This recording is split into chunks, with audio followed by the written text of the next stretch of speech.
kang natatandaan, lagi mong inaalala para lamang sa'yo walang iba kundi ikaw at kailan may walang kayo mapalad ka kung hingan mo ng tawad ay nagagalit salita puput. Alright, okay, palakpakan natin si Kuya JR. Haba ng pyesa niya. Prepared. Kuya JR, abangan mo, may lalabas dyan pa premyo. Igat, ikaw kumuha. Yan. 10 kilo ng bigas! Palakpakan natin si Kuya JR! At, siyempre, meron pang kasama yan, Kuya JR. Uy, ayun, ano ba yan? Ano yung lumabas? 1K! Thank you po! Congratulations, Kuya JR! Maraming salamat sa napaganda mong talent. Eto, next tayo. Oh. Ma'am? Ako? Eto, mamaya itutuloy natin ng talent mo. Siyempre, mga kapuso, ganun lang kadali manalo ng sorpresa dito sa ating UH Prize Dispenser. Kaya naman tumutok lang sa inyong pampansang morning show kung saan laging una ka. Ito ang unang hire! Dito pa rin lilipat lang siya. Diba?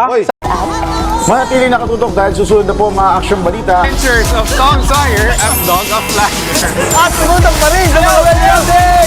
Ayan, kinakit mo na tayo bukas! Linggo kaya tutok lang dito sa inyong pambansang morning show kung saan laging una ka! Sunday! Hari ng mga hari, kapag kailanman, hindi nagbabago. Naintindihan niyo ba itong bigat na kinakaharap natin? Si Mayor Glenn to. Delikado yung gagawin niya at pwede siya mamatay. Basta stick to the plan. Mahuhulo ba sa bida si Mayor?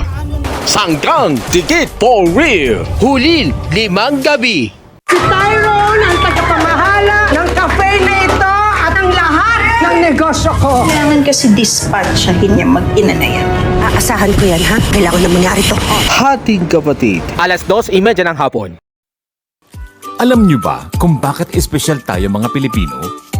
Dahil may mga katangian tayong kakaiba at tunay na kahanga-hanga. Gaya na lang ni Miguel, na likas na matulungin. Guys, help natin si Manong, oh.